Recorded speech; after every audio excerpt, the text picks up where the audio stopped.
Dear cousin, I'm coming to America on the nicest ship in the world. Isn't that just splendid? I'm coming with some of the nicest people in the world too. They live in Chicago, and I shall be able to make the entire trip with them. They've told me all about Chicago, and I know I shall like it much better than I do Ireland. Yours truly, Annie Kelly. In April 1912, 14 people from the parish of Addergoole in the west of Ireland set sail to emigrate to America. They were emigrating from poverty to find a better life for themselves. They came from the one parish and they all left on the one day. Unfortunately for them, they had the bad luck to step on board the ill-fated steamliner, the Ship of Dreams, the RMS Titanic. The Addergoole 14 would have been among the poorest to have boarded Titanic. 11 of the 14 died on Titanic. Only 3 survived. That, from any one community, had to have been the highest number. I can't think of any that would have rivaled that from any other country. Grandma had said she recalls at first that people were on deck picking up chunks of ice that had scraped off from the iceberg, putting it in their drinks because it seems there were many parties and celebrations going on at that hour of the night. Many of the survivors said at night they would have nightmares, and what they would hear is the screaming of the people in the water. And the tiny village they left behind was so traumatized that they didn't speak about the relatives they lost on Titanic for almost 100 years. Until now.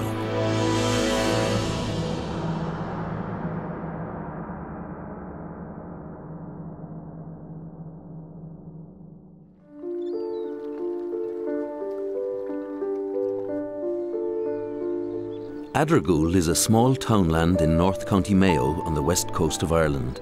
It's a remote but scenic area situated between the shores of Lough Conn and the foothills of Navan. At the heart of Addergoole is the tiny village of Lahardane. In 1912, the population of Lahardane was only 96 people living in 22 houses. The Addergoole story was one of the most tragic of the people's stories on Titanic. And it was the numbers of people that were involved. There were 14 young Irish people from Addergoole Parish in County Mayo. Of the 14, all but 3 did not survive the disaster. And this is a very, very high percentage of loss. The Addergoole 14 travelled together in 2 main groups. Catherine McGowan was related to Annie McGowan. Catherine lived in America and had returned to Addergoole to bring her niece Annie back with her. While she was at home, her tales of success in America encouraged the 14 to travel together with her as a group. It's just fantastic. She travelled around recruiting more people to go. She was obviously going to set them all up in certain jobs in Chicago if they came with her to Chicago. And being as successful as she was always very enthusiastic about this adventure. Annie Kate Kelly, her friend Delia Mahan, Nora Fleming and Bridget Donoghue already had plans to emigrate to America, but the prospect of travelling together with Catherine McGowan meant safety in numbers. Catherine Burke was a close friend of Catherine McGowan's. Catherine and her husband John were only married a year and had been childhood sweethearts. They realised that their only hope of living the life they dreamed of together was to emigrate. Dear Ellie, I suppose you've already heard of the fit I've taken. Well, I'll be sailing for America on the 11th of April with Kate McGowan. He'll be thinking I'm in terrible distress, but no, I'm quite happy going. When I sent you the shamrock, I'd no notion of going, no more than the man in the moon, but made up me mind all in a minute. I'm very short of time just now, as I'm busy as ever I can be. Kate McGowan is here. I'm going to a funeral. I must close. With love to you, from Catherine Burke. P.S. The name of the steamer I'm going on is called Titanic. Upon hearing of their plans, John's sister Mary Burke also decided to travel with them. Mary Mangan was also a friend of Catherine McGowan. She too lived in America and had returned to Addergoole to announce to her parents the news of her engagement to be married. Pat Canavan was 21 years of age, a rugged West of Ireland lad. He too was leaving Ireland in search of a better life. He travelled with his friend James Flynn and his cousin Mary Canavan, who was also James's stepsister. Mary Canavan's friend Delia McDermott travelled with them. They were the only group to go together, all together, from a parish, from any area in the country. Ireland in 1912 was a very tough place to live. It was a poverty-stricken country where people lived under a cold, wet climate. Large families of 10 or 12 people were crammed into tiny 3-roomed houses. Everyone was poor, and every member of the family worked around the clock just to survive. It was literally a hand-to-mouth existence. There were difficult times. There was no income around here. It was a poor, impoverished area, and the population were the same, poor and impoverished. It was a hard, tedious, mundane task to survive here, for everyone here.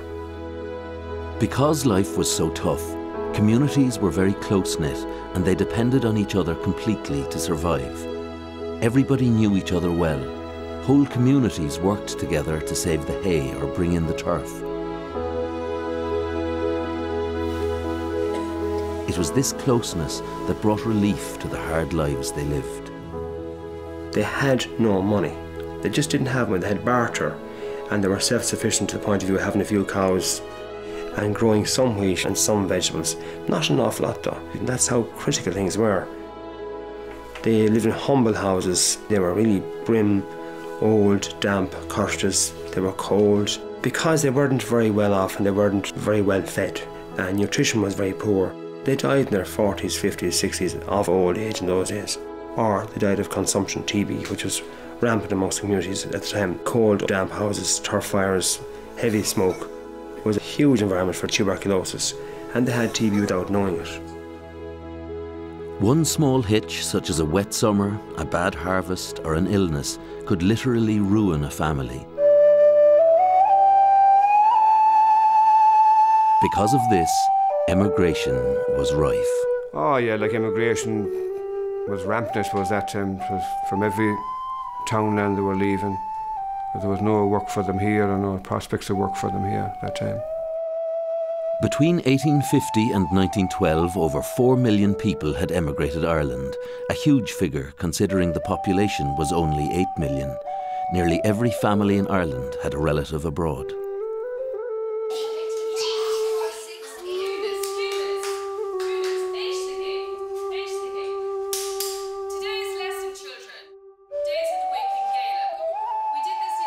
The education system was basic, and outside of cities, most people only received a primary education, and many never finished primary school. Emigrants left as young as 14. School records across Ireland show the scratched out names of those marked "Gone to the USA." In fact, it became a fashion, a rite of passage. Families would proudly await and display photographs and letters from America, England, Australia. Kitty's boarding house, Michigan Avenue, Chicago. At this time, nearly every family in Ireland had a relative abroad. New laws meant that only one child in a family could inherit the family land. Most families had between 6 and 12 children. This meant that the rest of the children, once they came of age, had to find work elsewhere. There was no work in Ireland, even in the cities, especially for poor, uneducated country men and women. Marriage or emigration was the only option. Newspapers carried dozens of ads every day, prompting people to travel on the fastest, the largest, the most luxurious of liners. The shipping lines competed aggressively for business, as steerage was where the companies made their greatest profits. Ticket agents roamed the countryside, knocking on doors with brochures, persuading people of the better life they could have abroad. there to sell her ticket to America. And those who could afford to go went in their droves. The girls left more than the fellas left, because there was no employment for girls around here at all. You always sent your daughter to America if you could, and if you could, you tried to get her to America, not to England, because it was rough in England at the time. But if you got to America, you were well made, and if you got your daughter to America, that was the best thing you could ever do as a father. The price of a ticket in third class on Titanic was just over £7 sterling. This is the equivalent of about £700 sterling in today's money. But in 1912, it would take at least 3 years for the average Irish family to save this. To them, it was a fortune. The Addergoole 14 couldn't have afforded it, and their parents couldn't have afforded it either. So thus, remittances, money coming back from America, which brought the next generation over. And the remittances was a huge phenomenon at the time. The money was coming back from those abroad. And that's how this area survived, and that's what got the 14 over. The 14 of them headed off from the village here and got on, as bad luck would have it, Titanic. While the Addergoole 14 were planning their new lives in America, only 100 miles away in Belfast, construction had started on what was to be the greatest ship in the world. This was the ship that should have taken the Addergoole 14 to their dreams, but instead took them to their graves. Construction began on the Titanic in 1907.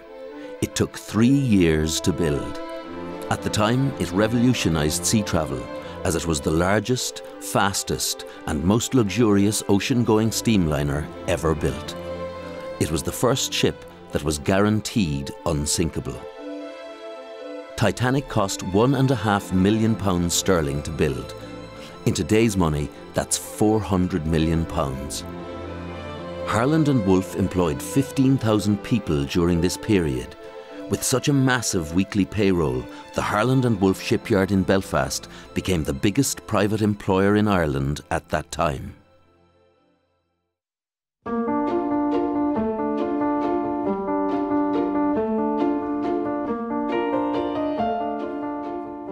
Dear Annie, I hope this letter finds you well. I am writing to let you know that I will be returning to Ireland for a holiday in a few weeks, and I'm so looking forward to meeting you. I hope that you will be returning to America with me. It's a lovely place to live. There are lots of opportunities in America. Jobs are plentiful. Yours faithfully, your loving aunt, Catherine McGowan. 14 was a considerable number. In contrast, when people left in ones and twos, they left all together as 14. Probably orchestrated by one person amongst them all, Catherine McGowan.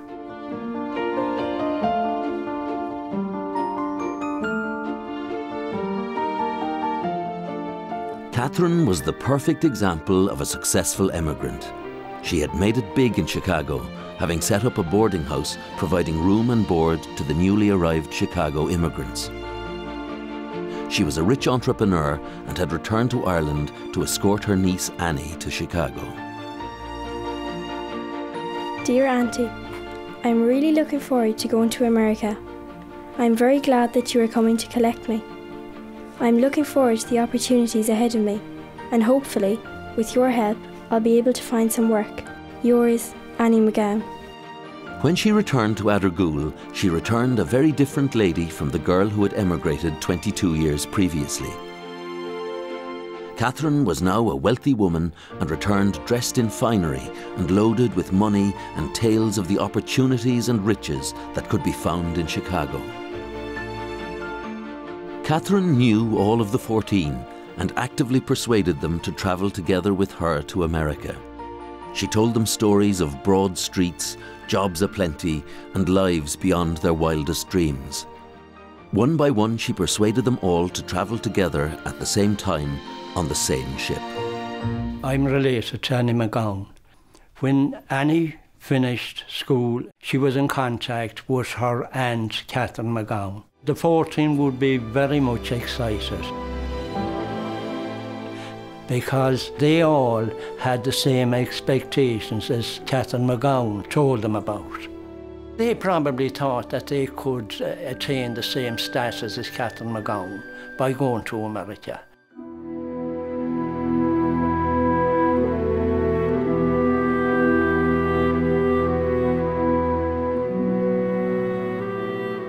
The week of the 8th of April 1912, there were 14 wakes held in houses across the townland of Addergoole. There were 14 deaths to be honoured. These weren't real deaths or real wakes, but American wakes. Ireland has always had lots of customs and traditions. One of these was the tradition of the American wake. When emigrants were leaving to go to America, their family and friends would hold a symbolic wake. Emigrating was like a death. A person who emigrated in these times would most likely never see their family or friends again. Most emigrants, bar the lucky few, never returned to Ireland once they left.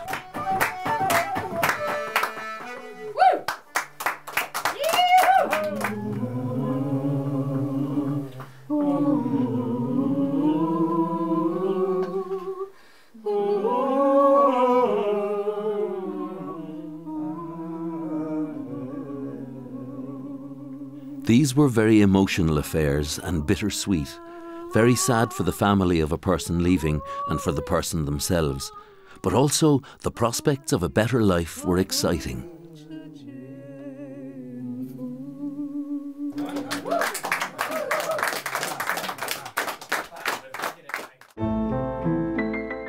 When Titanic was launched in 1911, the White Star Line made a point of not christening the ship or blessing it with the customary "May God bless her and all who sail in her." This caused huge consternation. At that time around Europe, it was considered unlucky to travel on any maiden voyage, and this act strengthened this feeling. Many very superstitious, the Irish included, looked upon this to a certain extent as flaunting God, saying God couldn't sink this ship. Wherever in the world there is poverty, there is religion, and Ireland in 1912 was no different. Because life here was so precarious, the Irish were very religious. They were also very superstitious. There was a lot of forewarnings about sailing on Titanic. Delia McDermott, for one, had had an experience about this herself. Only a few days before Delia left on Titanic, a stranger stopped her on the road one evening when she was returning home with friends. He told her that she'd be making a journey in a few days and that there'd be a terrible tragedy, that hundreds would die, but she would be saved. Other family members of Addergoole people also had psychic forewarning, so to speak. The night before she left, Delia Mahon's brother read her tea leaves and allegedly told her there would be a terrible disaster on her journey and that she would die. But these weren't strong enough, I guess, to keep the people from sailing.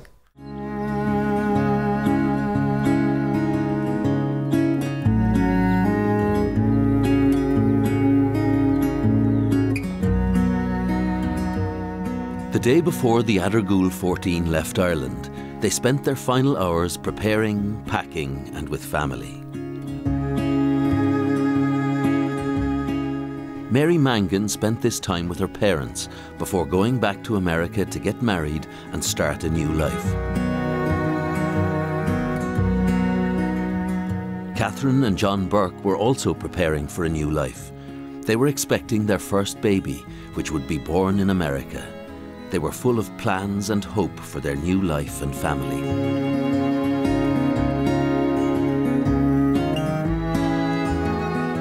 Delia McDermott's mother told her that to be a lady in America, she had to wear a hat, that all ladies wore hats there. She told her that to be a real American lady, one must arrive in New York wearing a hat and gloves. The day before Delia left, her mother took her to Hickson's shop in Crossmolina to buy her first hat and gloves.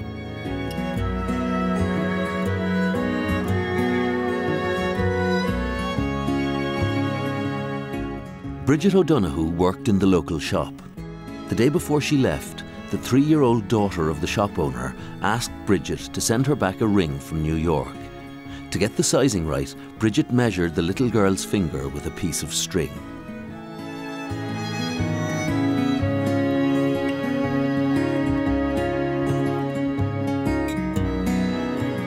James Flynn spent the afternoon with his sister, who was upset at his leaving. She had been deaf since birth, and James was the only one of her family or friends that could sign with her. He promised he'd send her a ticket for her passage once he got to New York.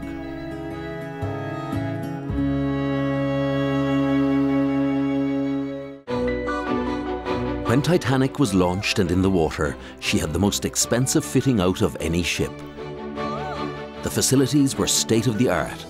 A heated swimming pool, a gym completed with multi-gym machines, rowing machines and spinning machines. The famous Grand Staircase was hand-built from oak and mahogany by Belfast's master craftsmen. Because steerage class was where the shipping companies made their greatest profits, the White Star Line decided that Titanic would revolutionise this class. Steerage on Titanic was real luxury. It wasn't called steerage, it was called third class. And third class on Titanic was like second class on most other ships, and even as good as first class on some ships. The finished ship was resplendent, sleek and elegant, deemed the largest and fastest ship in the world. All the Titanic needed now, a crew and passengers.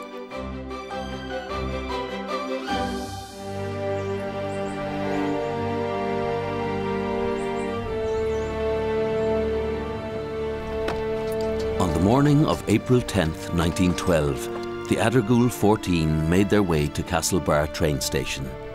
Goodbyes were emotional.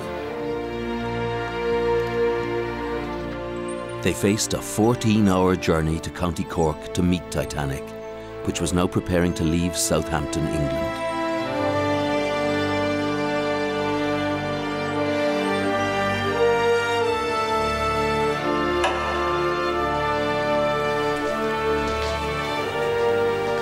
When the 14 reached Castlebar train station, they were excited but nervous.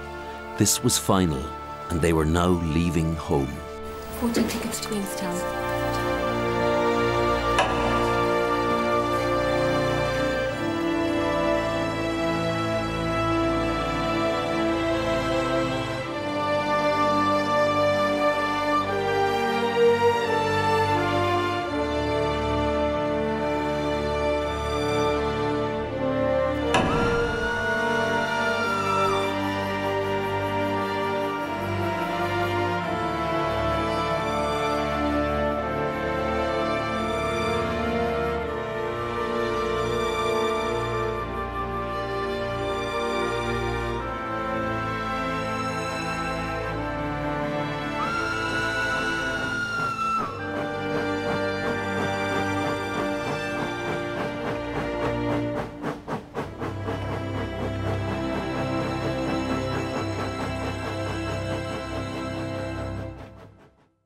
Conditions were fantastic on board third class on Titanic. The accommodations on Titanic were unbelievable in third class for these people. For the Addergoole 14, the experience of being on Titanic was amazing. It was the first time they saw electric lights, the first time they had the luxury of a bed to themselves. It was the first time they had proper washing and toilet facilities. It was the first time they had experienced silver cutlery, linen napkins and tablecloths. The people really appreciated this. I mean, they were using it. They were using the facilities that were available to them. And certainly enjoying the food that in many cases was probably the best meals they'd ever had. Having got on board Titanic, it must be the most extraordinary experience, because here was the greatest liner ever built at the time. Third class on Titanic was extraordinarily high standard by comparison to other ships sailing over and back. Our 14 from Addergoole would never have seen luxuries like these, even though they were travelling in steerage class. This ship was the most luxurious ship in existence, the largest, the safest, and it was unsinkable. The 3 days the Addergoole 14 spent aboard the Titanic were among the best days of their lives. and life aboard Titanic reinforced their expectations of what their new lives in America would be like for them.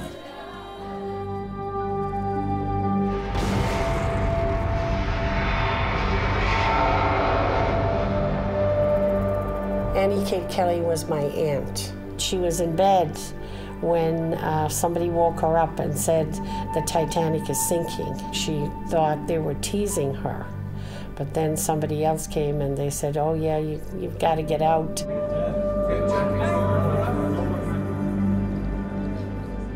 When Titanic hit the iceberg, the Addergoole 14 were in different parts of the ship. Some were in their cabins, others were at a party. The impact wasn't felt by everyone. In fact, the shudder was so slight that many people on the ship didn't even feel it. So everyone was calm and orderly. Nobody thought the ship was in any danger.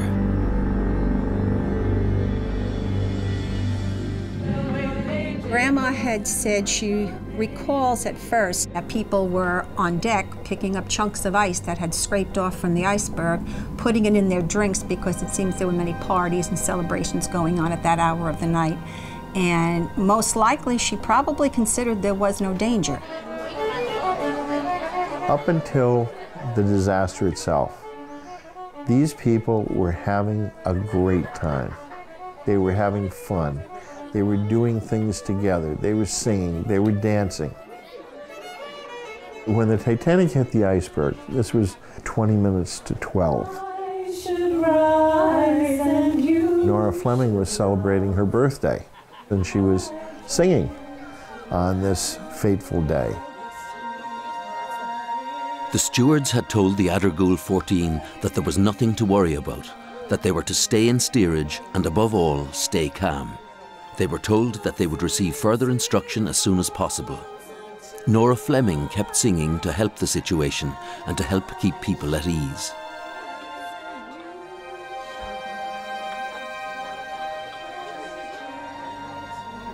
As time went on, however, the Addergoole 14 became more and more anxious. Stress began to increase and pressure began to show. However, they did their best to stay calm like they were told to by the stewards. And I think that lasted so long until they saw the slant of the ship, the way it was sinking. And that's where the panic started. And despite the panic, the Addergoole group seemed very organized in this. The men came to find the women and realized we have to get out of here. We have to find a way to the lifeboat. The people in the steerage class weren't given access to the upper decks to get the boats. You could not get access to second class or first class from steerage. You had to go through gates and barriers, and they were kept that way, and they were manned by crew who were told to keep them down below until we had order. They knew from the beginning there weren't enough lifeboats for at least 1,000 people that were on board that ship. But it was even worse because the lifeboats are set up in such a way that the first 8 lifeboats were on first-class deck space. Now, no other class was allowed in that area. So those first 8 boats went off with almost entirely first-class people. The Addergoole group was very organized. The men got the women together and they started working up the decks. And the only way to do that till you got to the uppermost deck was by literally putting women in your hands and boosting them up onto the next deck. So literally, you had 3 or 4 decks you had to ascend to get to the boat deck. And it was only the last one that there was a stairway that could be used to get onto the boat deck itself. It has to be called heroic, I think.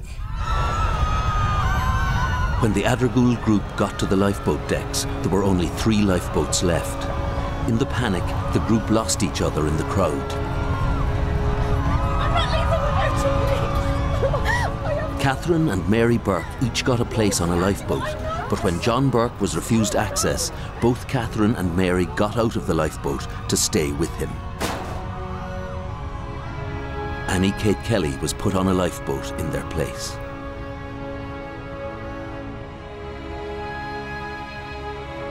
I should not have been saved, except for Mrs. Burke's refusal to leave her husband.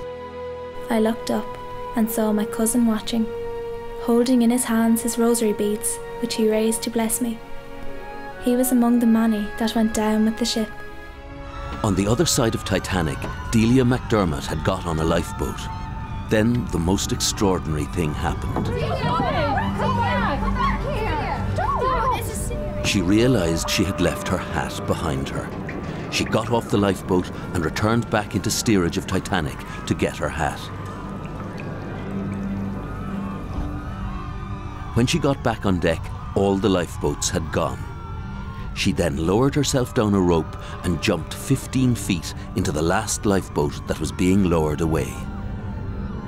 And she survived. The hat was something that was so important to her. It was the one thing that she had, that she valued, that she wanted to bring to America.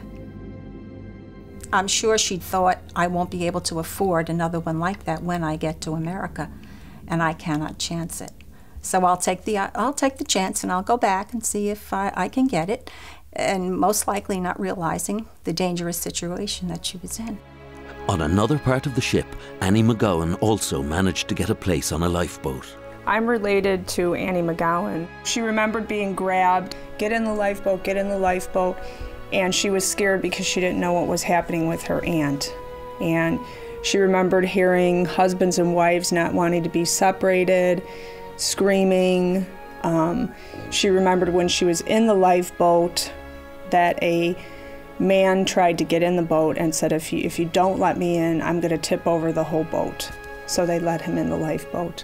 But her biggest concern was for her aunt and what had happened to her aunt. And I believe in the lifeboat they tried to reassure her and tell her that her aunt was on the next lifeboat, but she never ended up hearing what happened.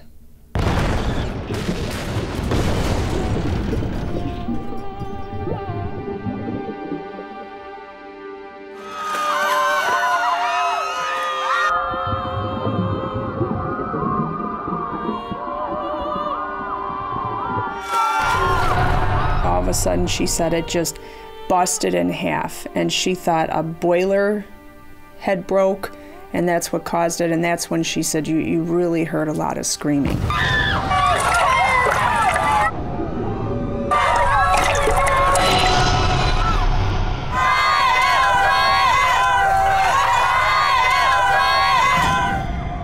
The lights completely go out, so it's pitch black, and then you hear the screams.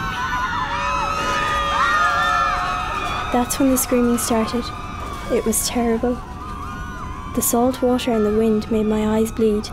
The screams of the passengers left on the decks drifted over the water.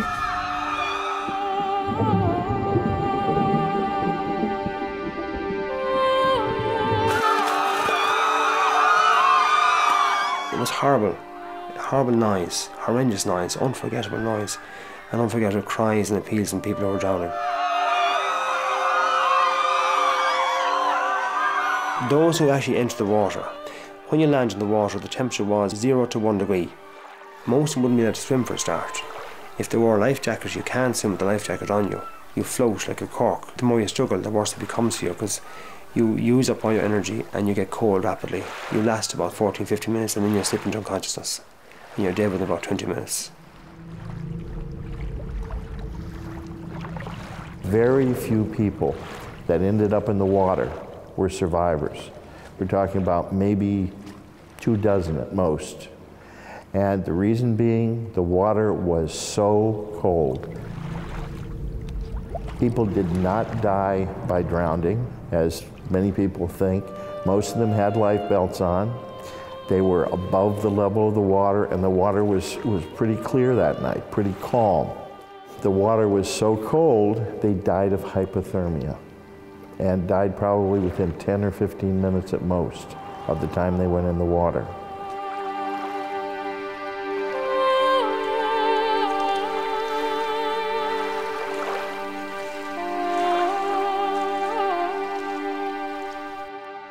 They were just a few stars out, there was no moon.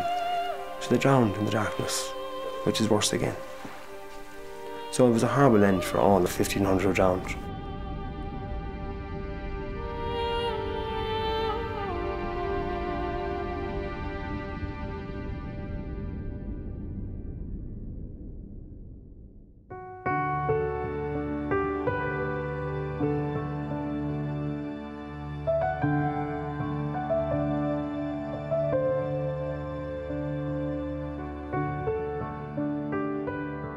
Of the Addergoole 14, only 3 survived Titanic. Annie Kate Kelly, Annie McGowan, and Delia McDermott.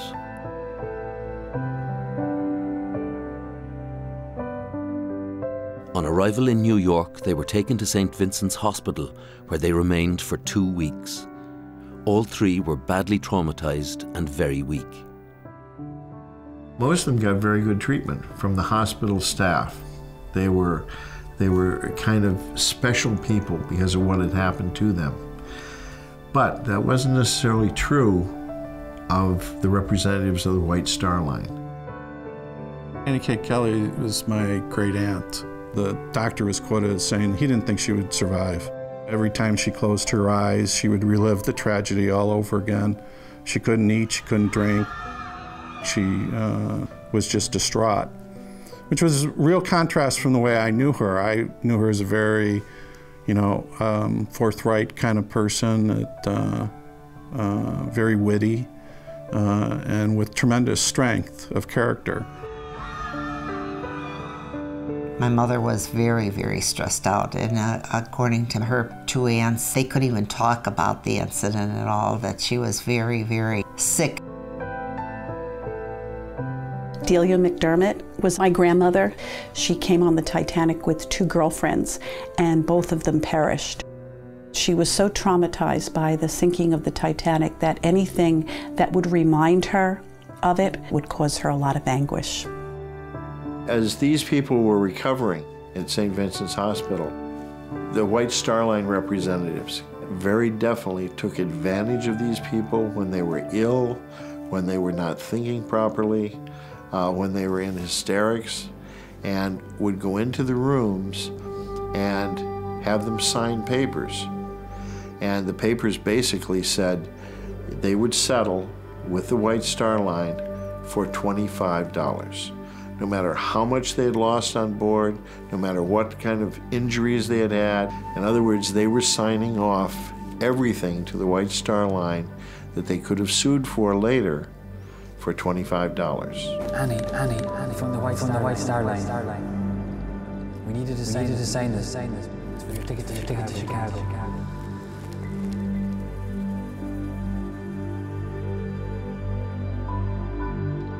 Annie Kate Kelly was a very good example of this. This happened to her. She did sign the papers, and she did get $25, and that was the extent of what she got for her belongings and the ordeal she'd been through.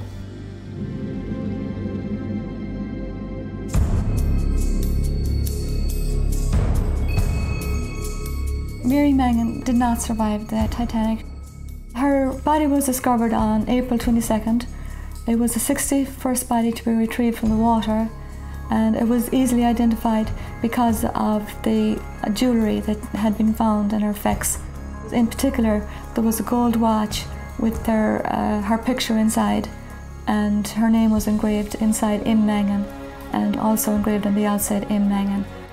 She had her engagement ring that was listed in her FX, but later on there was a notation added that there no ring in effects, so the ring went missing at some stage. It was never returned to the family. Her body was buried at sea, her clothing was buried with her, and they returned her personal effects to the family. The reason that they buried some at sea and not others was because some of the bodies were too decomposed and would be difficult for embalming. There was still bodies being found floating until as late as June 1912, the same year. The bodies of the remaining 10 of the Addergoole group, Delia Mahan, Mary Canavan, Pat Canavan, Catherine McGowan, John Burke, Catherine Burke, Mary Burke, James Flynn, Nora Fleming, and Bridget O'Donoghue were never found.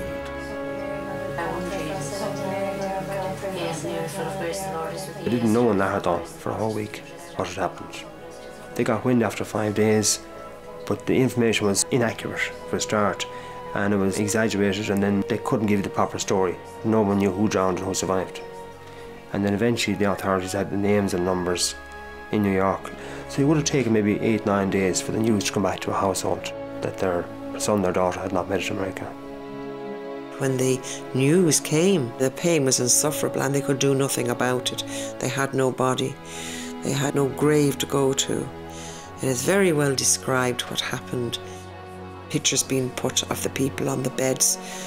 There were white, snow white quilts, and you could imagine all the crying and the neighbours coming.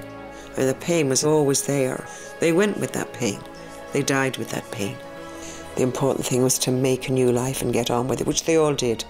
They all made a new life.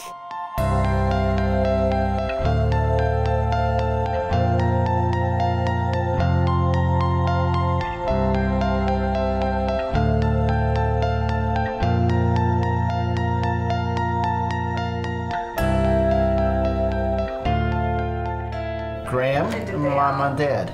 Had to be my sister's wedding, I'm sure.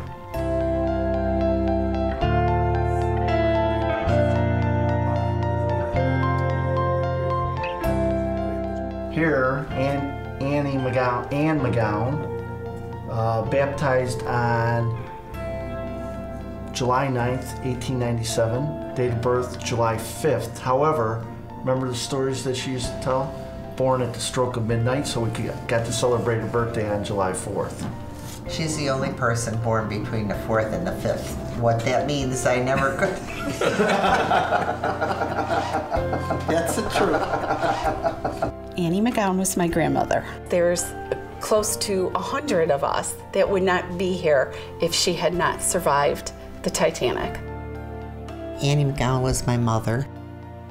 And when she came here, all she had was a nightgown, slippers, and a coat.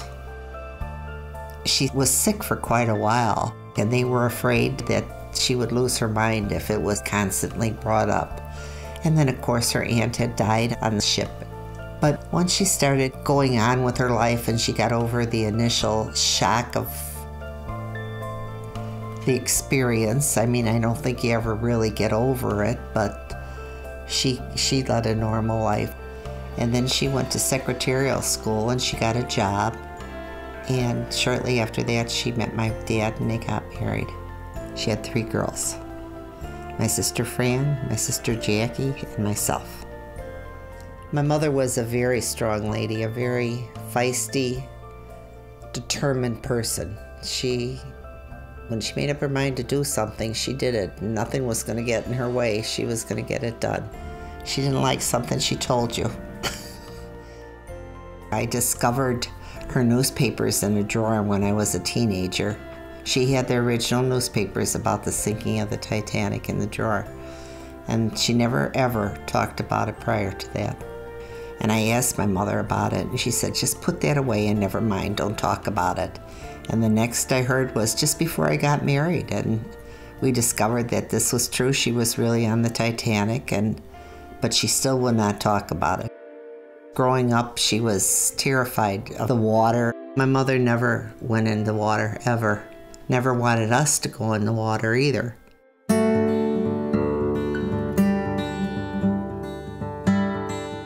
Delia McDermott was my grandmother. Delia has 34 descendants, and 30 of them are alive right now. Delia married my grandfather, John Lynch, and he was a Galway man. She met him and married him in America, and they lived in Jersey City, and he worked on the Central Jersey Railroad his whole life. They had 3 children. Delia was just a very quiet person, very reserved. She never initiated conversations. I can picture her sitting in her rocking chair in the kitchen, and I also picture her with a rosary beads. She was always praying. She ran a boarding house where she lived on Union Street. She would be up early, she'd attend daily mass, and she would tend to her home. She was a real homebody. My grandmother never spoke about the Titanic, and I learned from an early age on not to ask her about the Titanic. Perhaps it's a feeling of anybody who survives a disaster where others have lost their lives, and you wonder, why did God spare me? Especially for her, after she got herself up out of a lifeboat and was able to get back into a second lifeboat, which was amazing, because I'm sure by the time she got into the second lifeboat, there were people struggling to find lifeboats and to get into one, and she was fortunate enough to get into one 40 minutes before it sank. She never spoke about going home again.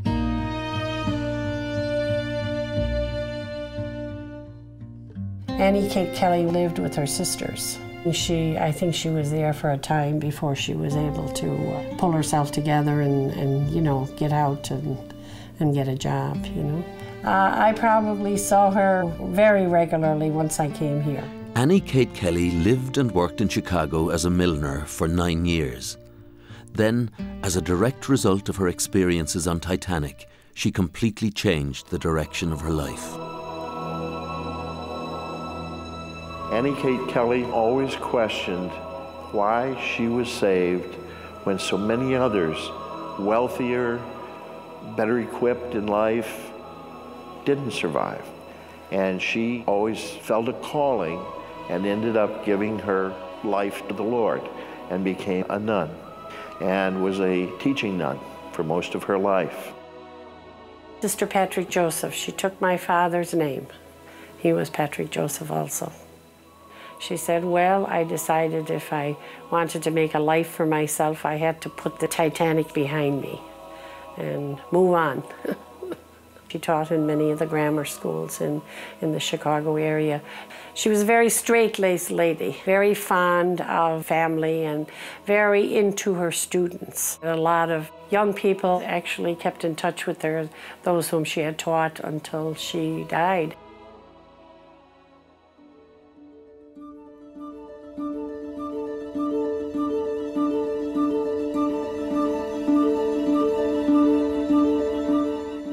The village of Lahardon in Ireland still feels the pain of the Titanic tragedy 100 years on. The story of the Addergoole 14 nearly died completely with the last generation in Lahardon. The pain of their loss was so intense that the villagers stopped talking about it completely. There was bitterness around the area afterwards, and then people stopped talking about it, deliberately stopped talking about it. Firstly, because it broke their hearts, firstly it disturbed them greatly, having lost somebody. Secondly, there was a possibility there was money owed, and somebody may have come looking for owed money, and it got bitter, and then they stopped talking about it, and that's why the story suddenly began to disappear, and that's why it wasn't known about a generation later. Because of this, a lot of documented evidence of the 14 was lost over the years. However, in the last decade, the people of Addergoole have begun to talk about this history again. In recent years, they have begun to embrace this legacy. They are now actively recovering this history, and there's evidence of this all around the village of Lahardon. In the last decade, the people of Lahardon have been busy travelling and communicating with people around the world, collecting, rebuilding, and archiving the documents and records of the Addergoole 14. This is Mary Mangan's watch, which was recovered from the Titanic. It was found around Mary's neck on a chain. At the back here then, I've got the inscriptions of Mary Mangan. She was probably just looking at it for the times for the train, thinking, how long have I got left before we get to the Titanic? The watch stopped at 2:20. It stopped when the Titanic sank into the water. We know that Mary Mangan would have gone into the water at that time. It's just amazing to have it. Relatives and residents with an interest in the Titanic are constantly working in different ways to commemorate the Addergoole 14. Obviously, we want to include the ship sinking. You can see the stern of the ship.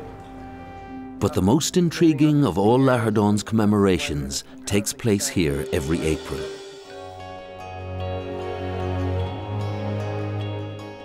On the 14th of April at 2 a.m., a candlelit procession slowly winds its way through the village to the local church. Here a ceremony is held. This is a ritual created by the people of Lahardon to unite the community and help them to tell their story together. The story of how 14 of their ancestors left this village 100 years ago to seek hope and a better life in America, but never got there. At exactly 2:20 a.m., the time Titanic finally disappeared into the sea, the relatives of the Addergoole 14 ring the church bell for each of the 14. The people of Addergoole are telling their story once again.